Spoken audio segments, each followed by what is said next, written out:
आज माझ्याकडे ना मी आज बनवत आहे चिकन दम बिर्याणी। तर हे बघा, तांदूळ बॉईल होण्यासाठी पाणी बनवलं आहे। याच्यामध्ये खडा मसाला वगैरे मसाला सगळं टाकलेलं आहे। हे बघा, दिसतच आहे तुम्हाला बघा, नमक खडा मसाला वगैरे सगळं टाकले। आणि हे अर्धा किलो तांदूळ घेतले, हे दम देताना मसाला थोडासा ठेवला आहे मी, कारण याच्यात सगळा मसाला टाकलाय त्यामुळे दम द्यायला थोडासा मसाला ठेवला आहे। हा फ्राय केलेला कांदा, म्हणजे याला एकदम बघा असा क्रिस्पी झाला, एकदम असा क्रिस्पी कांदा। आणि हे दम देताना लागणारं सामान,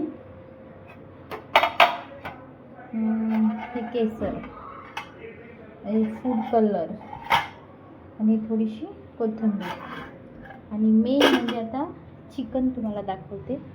तर हे बघा, चिकन मी मॅग्नेट व्हायला ठेवला आहे, अर्धा तास झाले। याला अंधारात दिसेना व्यवस्थित, तर मी आज बनवत आहे चिकन बिर्याणी। तर हे चिकन मॅग्नेट व्हायला ठेवलं आहे, दिसतं का? पनीरची भाजी बनवायची का चिकन? चिकन तर अर्धा तास झाले याला। तांदळाला पण अर्धा तास भिजवलं।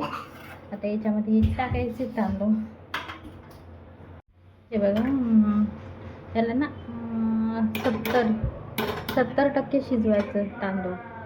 70% तांदूळ शिजवले ना, तर मग बिर्याणी एवढी दम भारी बसतो ना लई। तर आता याला थोडा वेळ 70% याला शिजू देऊ, तोपर्यंत आपण दमची तयारी करू, म्हणजे चिकन ग्रेव्ही करायला तयारी घेऊ।